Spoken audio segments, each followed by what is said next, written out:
Olá meus irmãos e minhas irmãs, sejam bem-vindos ao canal Jader Moura. Hoje nós estaremos falando acerca de um assunto extremamente importante para a nossa vida espiritual, para a nossa vida cristã como um todo, e é uma das disciplinas do curso médio de teologia, que é o assunto de ética cristã, conhecido também como ética ministerial. Se você é novo em nosso canal, aproveite, se inscreva, deixe aí o seu like, o seu comentário. Compartilhe esse vídeo também com toda a sua família e com todos os seus amigos.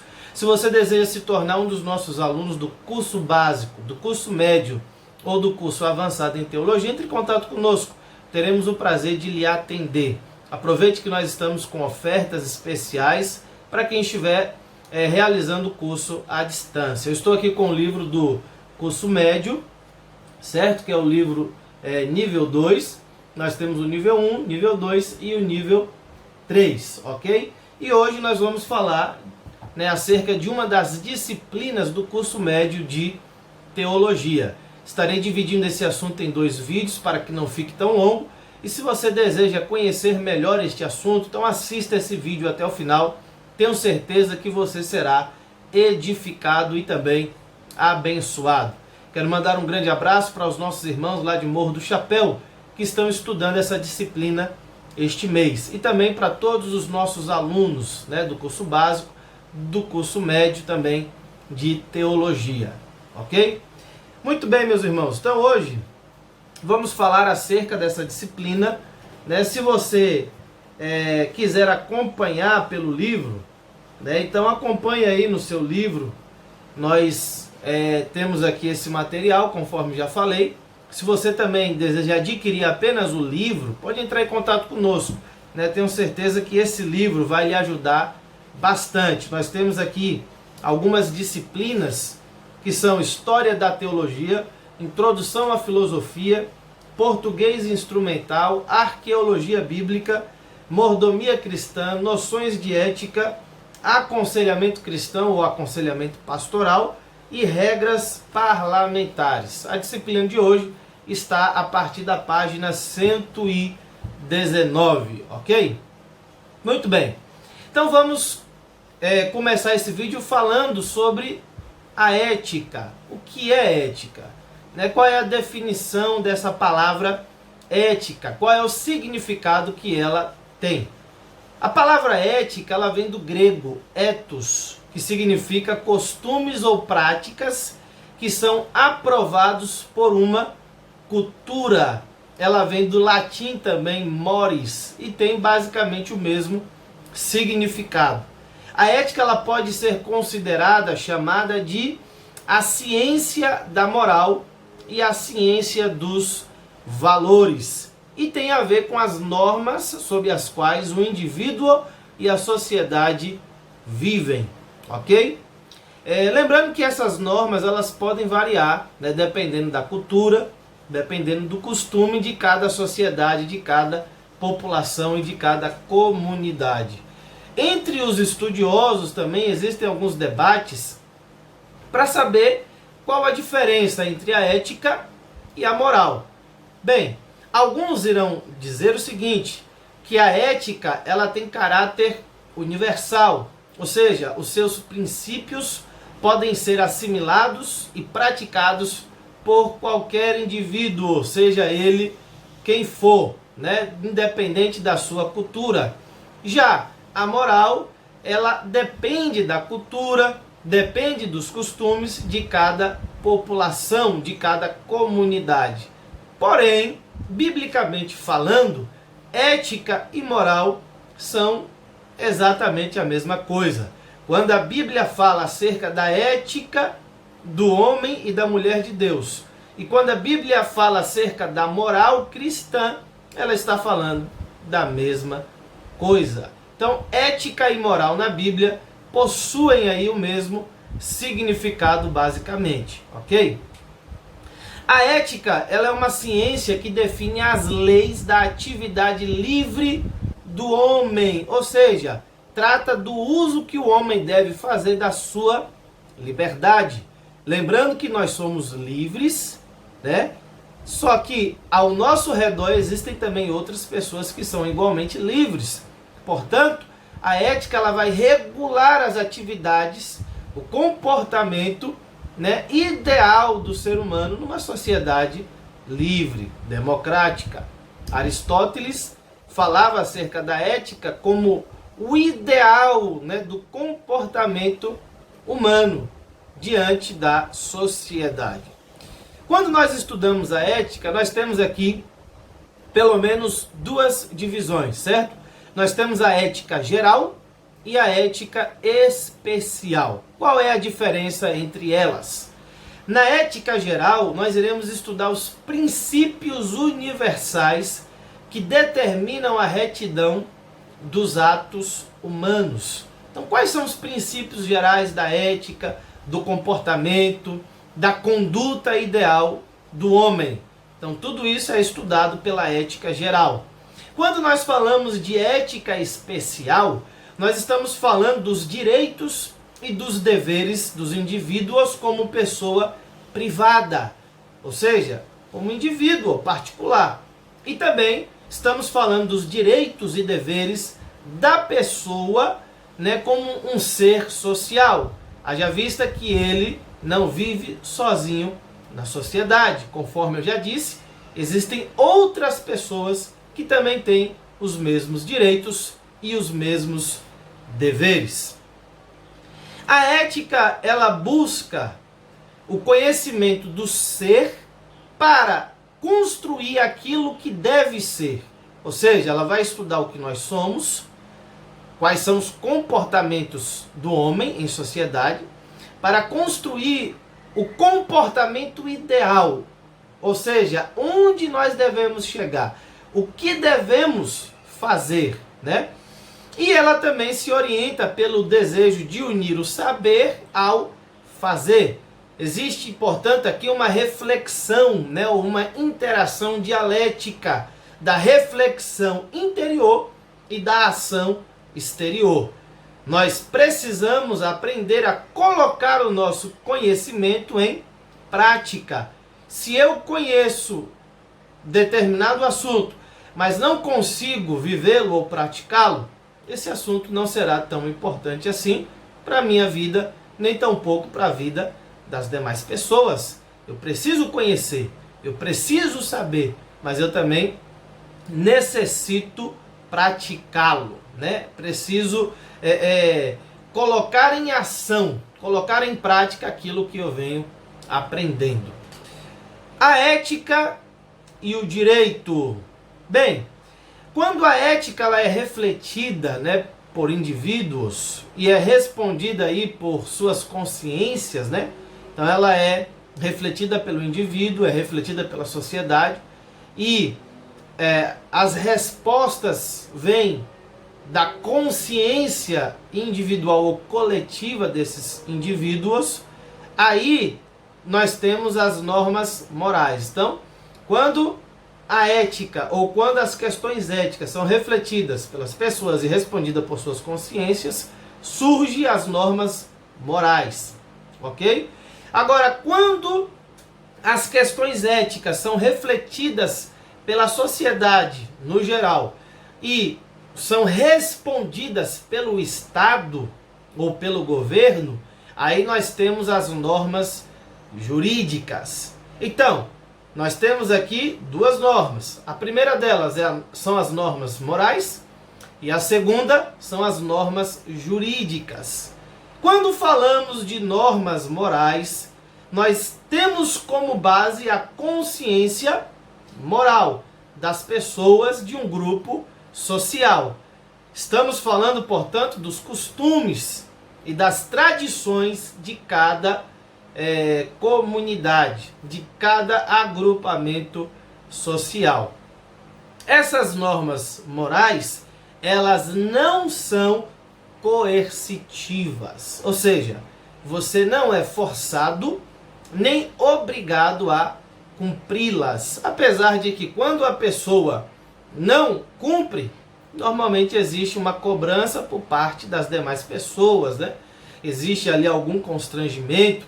Agora, você não vai ser obrigado por lei a praticar ou a fazer aquilo que boa parte das pessoas fazem. No entanto, quando nós falamos das normas jurídicas, estamos falando daquelas regras ético-sociais que têm por base aí o poder do Estado ou o poder do governo, e que essas normas normalmente serão coercitivas, ou seja, você é obrigado a cumpri-las. Isso por força do Estado, né? Por isso que existem as leis do Estado. E nós, como cidadãos, né, do nosso país, como cidadãos e membros da sociedade da nossa nação brasileira, nós temos obrigações, temos direitos, temos deveres. E os deveres que nós temos para com o Estado são obrigatórios. Quando nós não o cumprimos, né, quando nós não fazemos o que deveríamos fazer, normalmente existem aí punições que são punições que são realizadas, né, pelo Estado através de multas, através de prisões ou através de outras ações que fazem com que o indivíduo seja obrigado a cumpri-las, ok? Muito bem, meus irmãos. Lembrando que aqui tudo é ao vivo, viu? Eu não faço nenhuma edição de corte nos vídeos, então tudo que eu vou falando aqui é ao vivo, ok?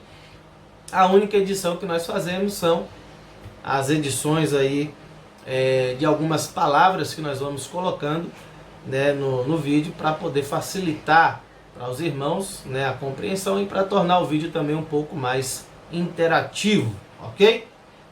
Qual é a necessidade da ética? Por que que nós precisamos de um código de ética? Por que que o ser humano precisa de uma ética para cumprir? Nós temos aqui algumas explicações. A primeira delas é devido à natureza íntima do ser humano. Todo ser humano, né, todo homem e toda mulher possui uma moral, possui a capacidade de discernir entre o certo e o errado, entre o bem e entre o mal. Isso existe em todos os seres humanos da face da Terra. Seja você do continente africano, seja você do continente americano, europeu, independente da localização geográfica, né? Independente da comunidade, independente da religião, todo ser humano vai ter um código de ética, vai ser capaz de discernir entre o bem e o mal, entre o certo e o errado. Claro que, dependendo da cultura, o certo e o errado, de modo geral, vai mudar algumas coisas. Agora, nós somos seres morais. Nós temos essa capacidade, né, de diferenciar uma coisa da outra, certo? E também somos seres racionais. Temos a capacidade de conhecer a natureza íntima das coisas e de antever o futuro. Então, como seres morais e como seres racionais, nós precisamos de um código de ética para saber o que fazer, como agir, né? O modo correto de se comportar como indivíduo em sociedade, respeitando os direitos e os deveres também dos nossos semelhantes. Então, diferente dos animais, nós somos seres morais e seres racionais. Óbvio que os animais também terão, né, um nível ali de racionalidade, porém muito inferior ao dos seres humanos. E a diferença, mesmo gritante, entre os homens e os animais é a sua moralidade, ok? Então, devido à nossa natureza íntima, nós precisamos de um código de ética. Outra coisa importante, a corrupção do gênero humano. Todos nós sabemos que, devido à existência do pecado, devido ao pecado ter entrado, né, no mundo e no coração do homem, todas as pessoas foram afetadas. Todas as pessoas se tornaram corruptas em sua natureza, limitadas, né, no que se refere àquilo que é bom e agradável a Deus. Então, devido a essa corrupção do gênero humano e ao pecado original que nos afetou, nós nos tornamos escravos do pecado. Por meio de Jesus, nós somos libertos, nós somos salvos. Porém, ainda existe em cada um de nós a natureza pecaminosa. E devido a essa natureza pecaminosa que nos empurra para fazer o que é mal, para fazer o que é errado, nós precisamos de um código de ética que nos oriente, que coloque freio às nossas inclinações pecaminosas. Seja um código de ética moral ou um código de ética jurídico, certo? Seja coercitivo ou não. Então todo ser humano precisa de um código de ética para pôr freio às suas inclinações e para nos estimular a fazer aquilo que é bom e correto diante de Deus e também diante da sociedade de um modo geral.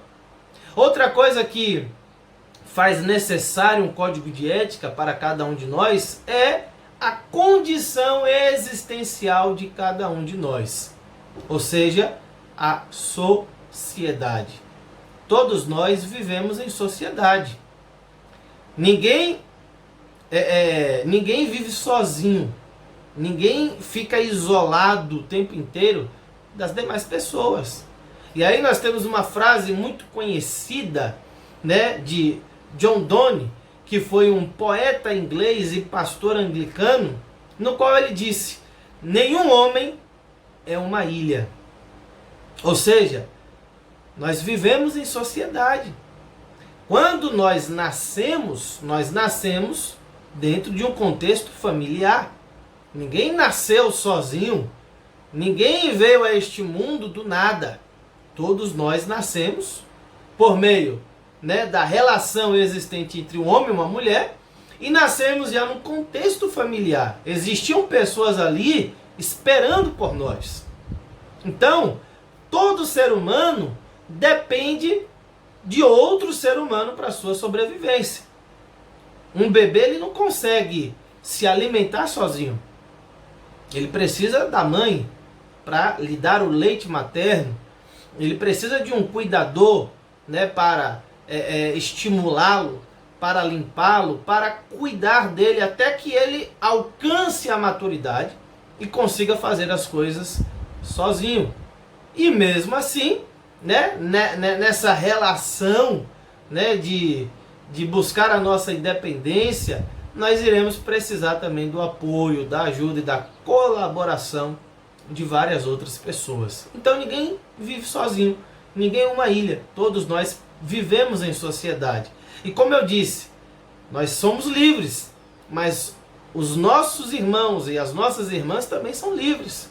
E eu não posso agir de forma a prejudicar o meu próximo, porque eu também não irei desejar ser prejudicado pela ação de cada um deles. Então o código de ética vai nos ajudar a viver em sociedade da melhor forma possível, respeitando sempre os direitos e os deveres de cada um, ok? Então vamos ver aqui o que mais que nós temos. Bem, quais são as alternativas éticas? Então nós falamos aqui da necessidade de uma ética e agora nós iremos falar da existência de éticas que diferem uma das outras, ok? São as alternativas éticas.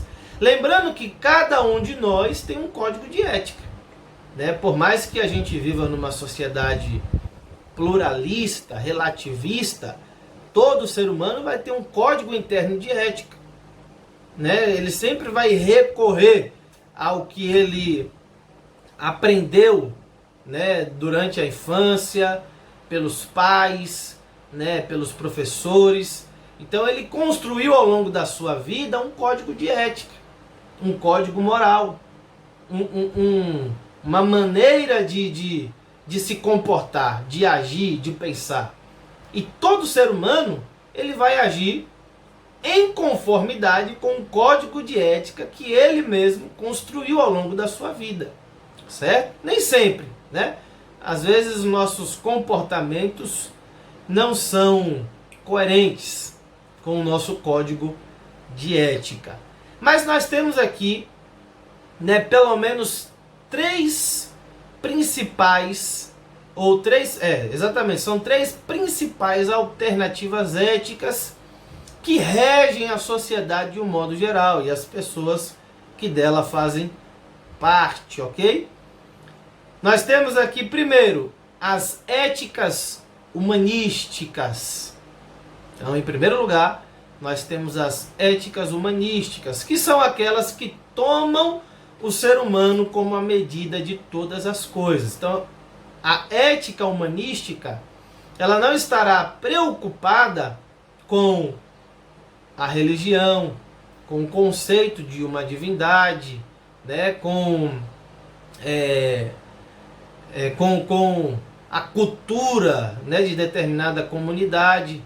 Ela vai estar preocupada apenas com o ser humano. Ou seja, o ser humano vai ser a medida de todas as coisas, os anseios, os desejos, a vontade, né, do ser humano. E nós temos aqui o sofista, né, pensador sofista Protágoras, que foi um filósofo que viveu entre os anos 485 a 410 a.C., que desenvolveu essa filosofia na qual a ética humanística se baseia, né, que é a filosofia aí humanística que tem o homem como medida de todas as coisas, ok? Então eles focam muito no relativismo, focam muito na subjetividade de cada um. O que é bom para mim pode não ser bom para você.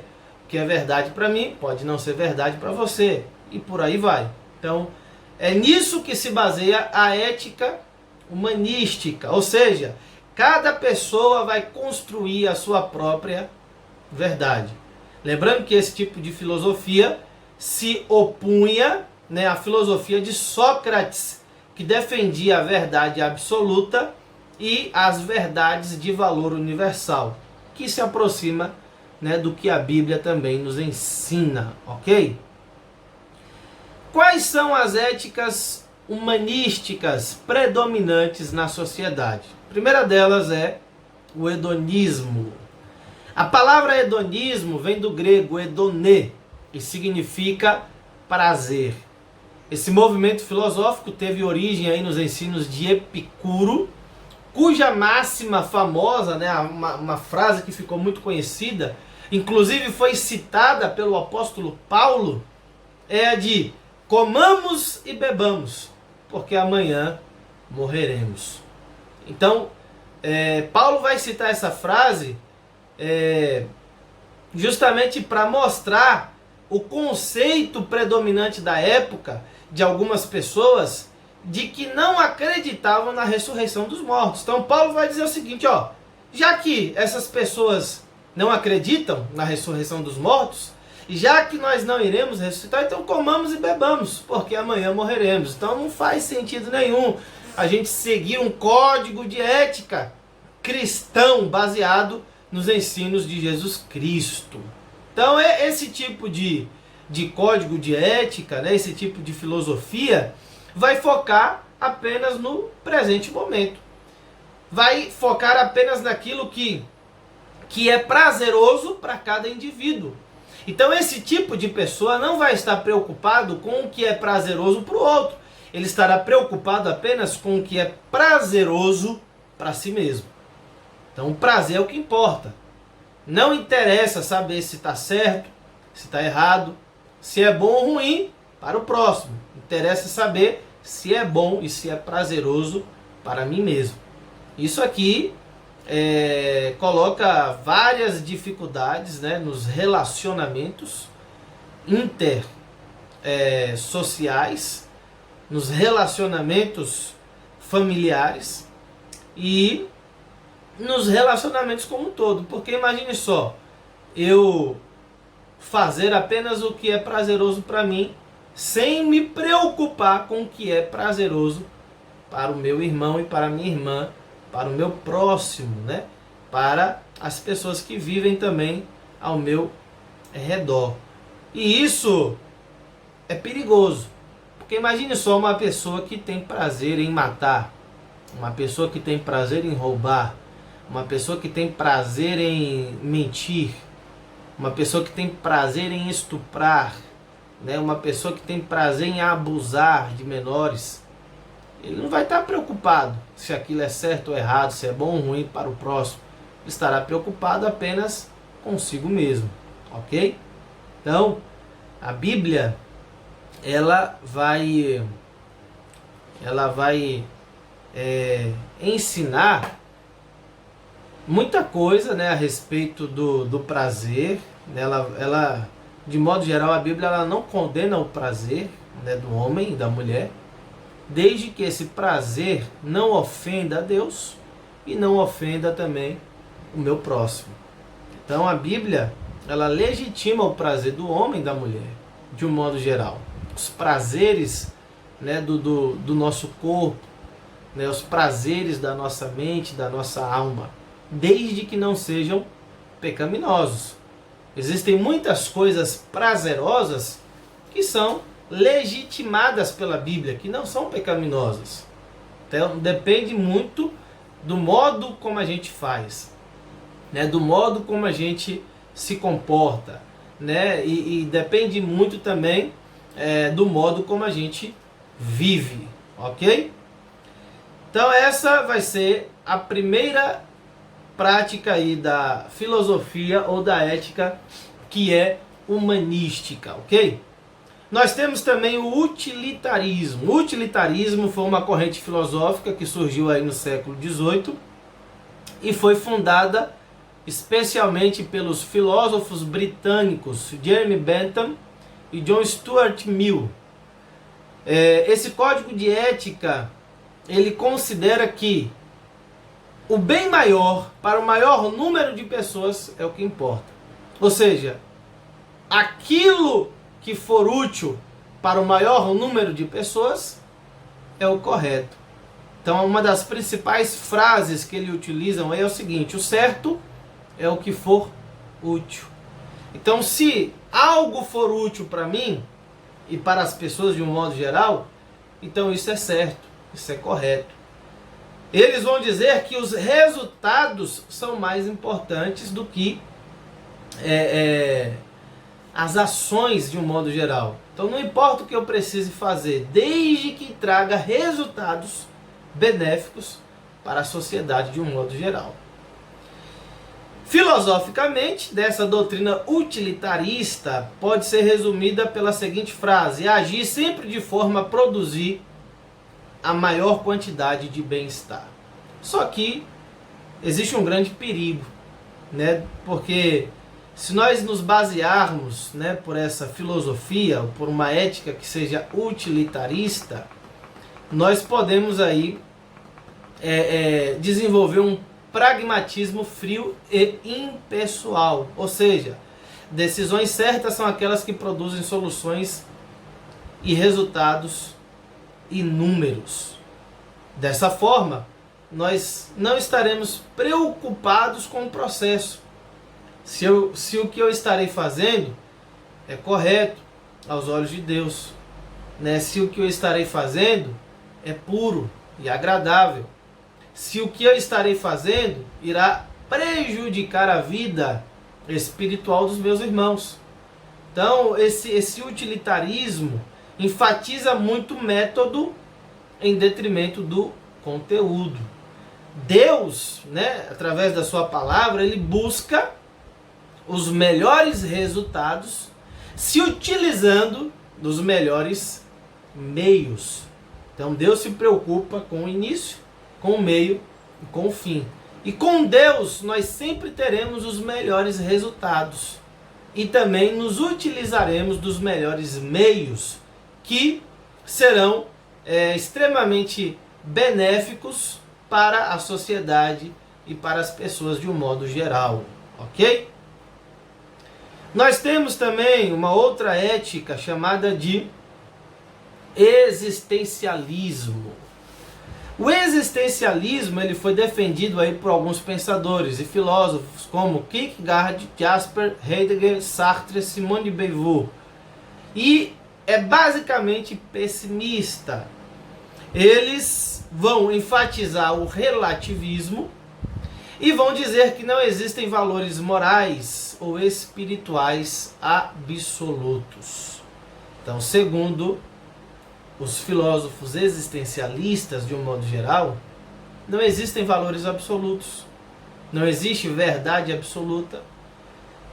O nosso comportamento, a nossa conduta e a nossa ética vai ser relativizada dependendo do contexto, dependendo do momento, dependendo da ocasião, e não existem para eles valores espirituais absolutos. Então, cada qual faça o que for melhor para si mesmo. Eles vão focalizar também em temas que falam sobre a liberdade e que falam também sobre a responsabilidade. Então, apesar de eu ser livre e poder fazer o que quiser, eu devo me responsabilizar pelas minhas ações e também pelas minhas atitudes, ok? Hoje em dia, né, a sociedade ela pratica muita coisa dentro aqui do existencialismo, né? Então, para eles, o errado é vegetar, é não agir. O correto é agir, é tomar decisões, independente do que as pessoas falem ou pensem, independente do que a religião, né, diga. Então, eu preciso agir, eu preciso fazer alguma coisa que traga resultados bons para a minha pessoa, né, para os indivíduos de um modo geral, ok? Então, hoje, infelizmente, a sociedade atual tende a validar eticamente atitudes tomadas com base na experiência individual. Ou seja, nós temos um exemplo aqui.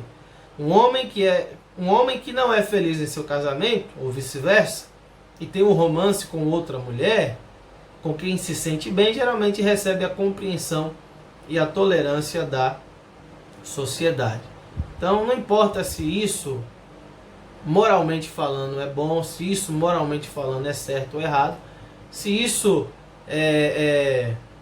produz bons resultados para ele, né, se ele se sente bem, se ele se sente feliz, se ele se sente realizado e se ele assumir as responsabilidades do seu comportamento, das suas atitudes, é isso que importa no final das contas, ok? Muito bem. Então, nós falamos aqui das éticas humanísticas e agora iremos falar das éticas naturalísticas. A ética naturalística ela vai ter por base as leis da própria natureza. Para ela, o que é certo é aquilo que é natural. A natureza, de um modo geral, vai ser o padrão de ética dessas pessoas. E quando nós estudamos, né, e observamos a natureza de um modo geral, nós iremos perceber que na natureza os mais aptos sobrevivem e que os fracos, doentes e velhos e debilitados tendem a cair e a desaparecer à medida que a natureza evolui. Logo, tudo que contribui para a seleção do mais forte, do mais apto, né, é certo e bom, e tudo que dificultar isso será errado e mal. Portanto, aqueles que se baseiam, né, na natureza, aqueles que têm um código de ética naturalística, vão se basear nas próprias leis da natureza, né, do mais apto, do mais forte. E aqueles que ensinam sobre isso vão dizer o seguinte: primeiro, a natureza e o homem são produtos da evolução. Então, para essas pessoas, não existe um criador, não existe um legislador, não existe alguém responsável pela criação, pela formação da natureza do ser humano. Tudo será produto de uma evolução. Então, para eles, nós evoluímos, né? O mundo também surgiu do nada por mero acaso e, portanto, o código de ética dessas pessoas vai se pautar pelo processo das leis da própria natureza. Outra coisa que eles vão ensinar é que a seleção é natural, boa e certa. Então, os mais fortes que sobrevivam. E eles vão deixar de lado os mais fracos, os marginalizados, os pobres. Normalmente essas pessoas serão excluídas, serão rechaçadas, serão deixadas literalmente de lado, né? Por aqueles que detêm o poder, por aqueles que são ricos, por aqueles que são poderosos, por aqueles que têm influência. Como cristãos, nós sabemos que a natureza ela não pode e não tem condições de servir de padrão para um código de ética, né, para a sociedade de um modo geral, uma vez que a própria natureza ela foi contaminada pelo pecado. Então a natureza hoje não serve de padrão, de código de ética para ninguém. Uma vez que ela foi contaminada, né, uma vez que ela foi atingida e afetada com a entrada do pecado no mundo. Então, se nós fôssemos agir como os animais agem, nós teríamos muitas e muitas dificuldades, ok? Para nós fecharmos aqui o nosso vídeo de hoje, nós iremos falar sobre as éticas religiosas. As éticas religiosas procuram aí na divindade, que pode ser um único Deus ou vários deuses, dependendo da religião, o motivo maior de suas ações e de suas decisões. Ou seja, o código de ética da pessoa vai estar relacionado ao conceito que ela tem da divindade, né? Vai depender dos ensinos da sua religião. Então, nesse código de ética, a relação entre a ética e a religião são inseparáveis, estão unidas, são intrínsecas, ok? O juiz maior das questões éticas é o que a divindade disse sobre o assunto. Então isso vai depender muito do ensino e da religião de cada um. Nós temos aqui as éticas religiosas não cristãs. Então o código de ética religioso não cristão, né, ou as éticas religiosas não cristãs, elas terão por base o ensino da sua religião. Então nós temos milhares de religiões. Nós poderíamos citar aqui, por exemplo, antigamente no mundo grego, né, os deuses foram concebidos, né, pelas pessoas, principalmente nas obras de Homero, como similares aos homens, que tinham paixões, desejos e sem muitos padrões morais. Então nós tínhamos os Zeus, Poseidon, Hades e várias outras divindades. Atenas, Eros, Afrodite, né, e os semideuses, e cada um deles era responsável por um setor, né, da natureza, da sociedade, enfim. Só que avaliando o estilo de vida de cada um deles, você percebe que eles não tinham um código de ética, um padrão moral, né, um código de ética que servisse de inspiração e de exemplo para as demais pessoas. Algo que na época também foi criticado por alguns pensadores e filósofos. E se essas divindades não têm um código de ética moral, logo os seus adeptos, né, e os seus adoradores também não terão. Então, se eles vivem de forma imoral, se eles vivem de forma libertina, os adeptos também irão viver de forma semelhante. Nós temos também aqui o exemplo do conceito hindu, né, ou da religião hinduísta, o hinduísmo. Né? O conceito hindu, por exemplo, de não matar vacas, surgiu aí com os escritos védicos, né, no ano 1500 a.C. E eles associam a vaca a uma divindade, né, chamada Krishna. E para eles a vaca é um símbolo aí de fertilidade e frequentemente é associada à figura materna por fornecer o leite. E para a maioria deles, a vaca é considerada mais pura que a casta mais elevada da sociedade indiana, que são os brahmanes, ou seja, os sacerdotes. Então eles acabam adorando justamente pelo fato de, na religião deles, né, a vaca ser associada à fertilidade, à maternidade, né, e à pureza. Isso está registrado nos escritos sagrados deles. Então por que eles adoram vacas? Porque eles foram ensinados assim. Porque na religião deles existe um código de ética que diz que a vaca é um deus, é uma divindade, portanto deve ser adorada. Então, no hinduísmo nós teremos aí mais de 30 milhões de deuses. 30 milhões de deuses, são muitos deuses. Então o modo como eles vivem, o modo como eles se comportam, o modo como eles interagem em sociedade, vai ser diretamente influenciada pelo conceito que eles têm, pela religião de cada um deles. Então o modo, né, o modo como nós pensamos acerca de Deus vai influenciar diretamente os nossos valores internos, né, e o processo decisório aí que enfrentamos todos os dias. Até mesmo os ateus e agnósticos serão influenciados por um código de ética que já parte do pressuposto de que não existe Deus. Então o modo deles pensarem, o modo deles agirem, o modo deles se comportarem vai ser orientado partindo do pressuposto de que não existe nenhuma divindade, que não existe nenhum Deus, que não existe vida após morte, que não existe céu e inferno. Certo? Agora, nós temos um código de ética que é cristão, ok? Então nós falamos do código de ética não cristão e agora nós iremos falar de um código de ética que é cristão.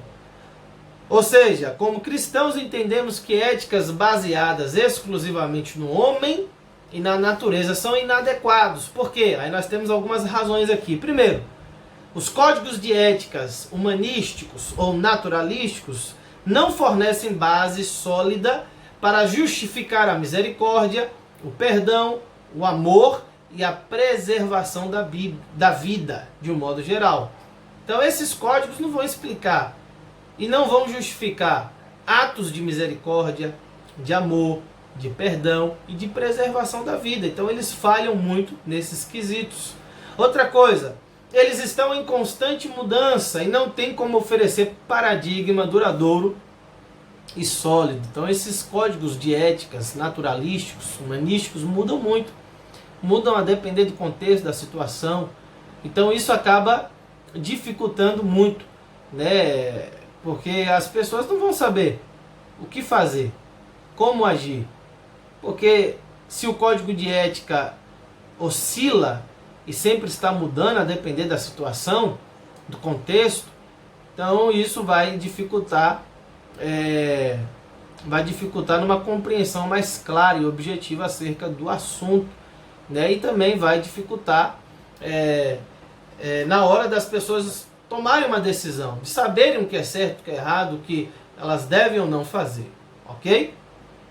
Outra coisa, tanto o homem quanto a natureza, como os temos hoje, estão profundamente afetados pelos efeitos da entrada do pecado no mundo. Então, conforme eu disse, o homem não pode ser o padrão. A natureza também não pode ser o padrão. Porque ambos foram afetados, foram atingidos pelo pecado. Agora, a ética cristã, ela se fundamenta principalmente na ideia de que existe um único Deus, o Criador dos céus e da terra. Um Deus pessoal, um Deus santo, um Deus puro. E um Deus que se relaciona com as suas criaturas, que se revela a cada um de nós, que deseja estar perto de nós. Então o código de ética cristão não vê o homem como fruto de um processo natural, mas vê como uma criação de Deus. Nós fomos criados à imagem e conforme a semelhança de Deus, certo? Portanto, nós somos responsáveis moralmente diante de Deus, pelo que nós pensamos, pelo que nós fazemos, pelo modo como nós nos comportamos em sociedade. Nós entendemos também que o homem se afastou de Deus, pecou, né? E por conta disso, se tornou corrupto. Sua natureza se tornou corrupta. No entanto, esta natureza ela pode ser modificada por meio da ação do Espírito Santo de Deus na nossa vida, através do novo nascimento. E o código de ética cristão vai se pautar principalmente nos ensinos da palavra de Deus. Então a ética cristã, em resumo, vai ser um conjunto de valores morais total e unicamente baseado nas escrituras sagradas. Então a Bíblia é a palavra de Deus. Se a Bíblia é a palavra de Deus, ela vai ser o fundamento da minha vida. Ela vai ser o fundamento do meu código de ética. Ela vai ser o fundamento da minha existência. Então tudo o que eu fizer, tudo o que eu falar, tudo o que eu pensar deve estar de acordo com a palavra de Deus, porque a palavra de Deus tem um melhor para mim, tem um melhor para você. Todo aquele que vive segundo a palavra será beneficiado, será bem-aventurado, será feliz, terá paz de alma, paz de espírito, e desfrutará da comunhão com o seu Deus. Então a melhor coisa é obedecer a palavra, viver em conformidade com a palavra de Deus, ok? Então nós vamos fechar por aqui e no nosso próximo vídeo nós iremos dar continuidade falando sobre a necessidade de uma ética que seja cristã, ok? Então não perca o nosso próximo vídeo, que nós estaremos postando sobre esse assunto.